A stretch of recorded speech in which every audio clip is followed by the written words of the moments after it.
ಸಚಿನ್ ಪಾಂಚಾಳ್ ಆತ್ಮಹತ್ಯೆ ಪ್ರಕರಣ ರಾಜ್ಯದಲ್ಲಿ ಸಂಚಲನಕ್ಕೆ ಕಾರಣ ಆಗಿದೆ. ಕಾಂಗ್ರೆಸ್ ನಾಯಕರ ಬುಡಕ್ಕೆ ಸೂಸೈಡ್ ಕೇಸು ಬಂದು ನಿಂತಿದೆ. ಇದೀಗ ಆತ್ಮಹತ್ಯೆ ಕೇಸ್ನ ತನಿಖೆಯ ಜಾಡನ್ನ ಹಿಡಿದು ಪೊಲೀಸರು ಹೊರಟಿದ್ದಾರೆ.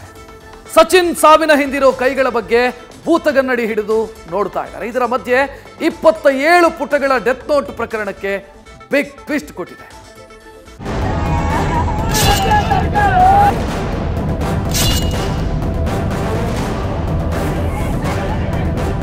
ಯುವ ಗುತ್ತಿಗೆದಾರ ಆತ್ಮಹತ್ಯೆ ಕೇಸ್ಗೆ ರಾಜಕೀಯ ಲೇಪನವಾಗಿದೆ.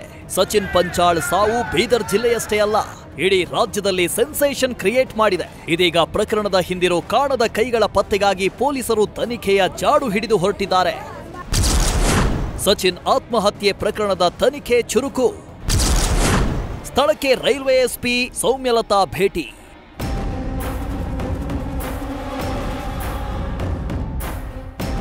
ಡಿಸೆಂಬರ್ 26ರಂದು ರೈಲಿಗೆ ತಲೆಕೊಟ್ಟು ಸಚಿನ್ ಪಂಚಾಳ ಆತ್ಮಹತ್ಯೆಗೆ ಶರಣಾಗಿದ್ರು. ಯುವ ಗುತ್ತಿಗೆದಾರ ಸೂಸೈಡ್ ಮಾಡಿಕೊಳ್ತಾ ಇದ್ದಂತೆ ಸಚಿವ ಪ್ರಿಯಾಂಕ್ ಖರ್ಗೆ ಹೆಸರು ತಳುಕು ಹಾಕಿಕೊಂಡಿತ್ತು. ಸಚಿವರ ಆಪ್ತ ರಾಜು ಕಪನೂರ ಸೇರಿ 6 ಜನರು ಸಾವಿಗೆ ಕಾರಣವೆಂದು ಡೆತ್ ನೋಟ್ನಲ್ಲಿ ಉಲ್ಲೇಖವಾಗಿತ್ತು. ಇದೀಗ ಪ್ರಕರಣವನ್ನ ಗಂಭೀರವಾಗಿ ಪರಿಗಣಿಸಿರೋ ರೈಲ್ವೆ ಎಸ್ಪಿ ಸೌಮ್ಯಲತಾ ಖುದ್ದು ಸ್ಥಳಕ್ಕೆ ಭೇಟಿ ಕೊಟ್ಟಿದ್ದಾರೆ. ಘಟನೆ ಬಗ್ಗೆ ಇಂಚಿಂಚು ಮಾಹಿತಿ ಕಲೆ ಹಾಕ್ತಿದ್ದಾರೆ.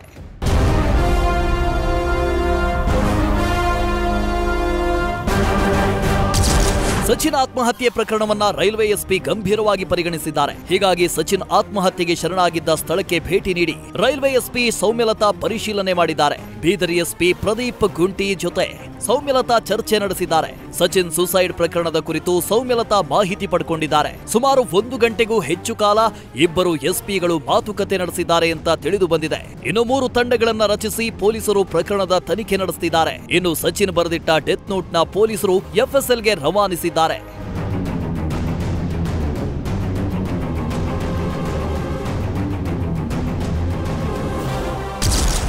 ಸಚಿನ್ ಆರೋಪಕ್ಕೆ ರಾಜು ಸೋದರ ದಾಖಲೆ ಬಿಡುಗಡೆ.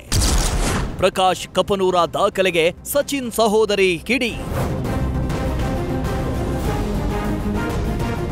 ಟೆಂಡರ್ ಪಡೆಯಲು ರಾಜು ಕಪನೂರಗೆ ಹಣ ನೀಡಿರುವುದಾಗಿ ಮೃತ ಸಚಿನ್ ಡೆತ್ ನೋಟ್ನಲ್ಲಿ ಉಲ್ಲೇಖಿಸಿದ್ದಾರೆ. ಆದರೆ ಸಚಿನ್ ಮಾಡಿರೋ ಆರೋಪ ಸುಳ್ಳು ಅಂತ ರಾಜು ಕಪನೂರ್ ಸಹೋದರ ಪ್ರಕಾಶ್ ಕಪನೂರ್ ದಾಖಲೆ ಬಿಡುಗಡೆ ಮಾಡಿದ್ದಾರೆ. ಟೆಂಡರ್ ಹಾಕಲು ಇಎಂಡಿ ಹಣ ಕಟ್ಟಬೇಕು ಅಂತ 60 ಲಕ್ಷ ರೂಪಾಯಿ ಹಣ ಸಚಿನ್ ಬ್ಯಾಂಕ್ ಖಾತೆಗೆ ವರ್ಗಾವಣೆಯಾಗಿದೆ ಅಂತ ದಾಖಲೆ ಬಿಡುಗಡೆ ಮಾಡಿದ್ದಾರೆ. ಈ ದಾಖಲೆ ಬಗ್ಗೆ ಮಾತನಾಡಿರೋ ಸಚಿನ್ ಸಹೋದರಿ ಸುರೇಖಾ, ಅವರದ್ದು ತಪ್ಪಿಲ್ಲ ಅಂದ್ರೆ ಸಿಬಿಐ ತನಿಖೆ ಎದುರಿಸಲಿ ಅಂತ ಸವಾಲು ಹಾಕಿದ್ದಾರೆ.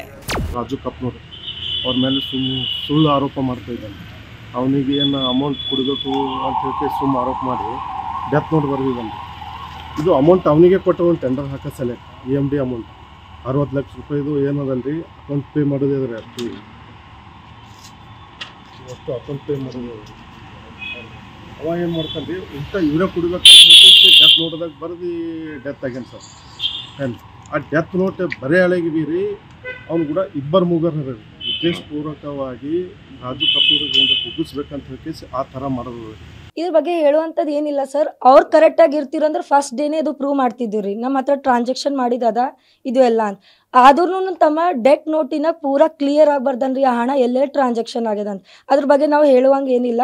ಅವ್ರಿಗೆ ಅಂಜಿಕೆ ಯಾಕೆ ಬೇಕ್ರಿ? CID ಆಗಲಿ CBI ಆಗಲಿ ನಾವು ಏನಂತೀವಿ, CBI ತನಿಖೆ ಕೊಡ್ಲಿ ಅಂದ್ರೆ COD ಅಥವಾ CID ಕೊಡ್ಲಿ ಅಂತ ಅವ್ರು ಅಲ್ಲತ್ತಾರಿ. ಅವ್ರು ಯಾವುದೇ ರೀತಿ ತಪ್ಪಿಸ್ತಾರಲ್ಲ ಅಂದ್ರೆ ನಾವು ಹೇಳತ್ತೀವಿ ನಮ್ಮ ಬೇಡಿಕೆ ಏನದ CBI ಕೊಡ್ರ ಅಂತ.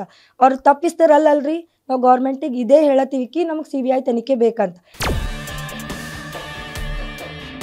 ಸೂಸೈಡ್ ಸುತ್ತ ಆರೋಪ ಪ್ರತ್ಯಾರೋಪಗಳು ನಡೀತಲೇ ಇವೆ.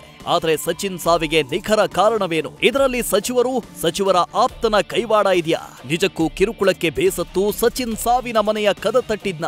ಇದಕ್ಕೆಲ್ಲ ಪೊಲೀಸರ ತನಿಖೆಯಿಂದಲೇ ಉತ್ತರ ಸಿಗಬೇಕಿದೆ. ಕಲಬುರಗಿಯಿಂದ ಬಜರಂಗಿ ಜೊತೆ Shivanand, news first Bidar. News first ನಿರ್ಭೀತಿಯಿಂದ ನಿಮ್ಮ ಪರವಾಗಿ.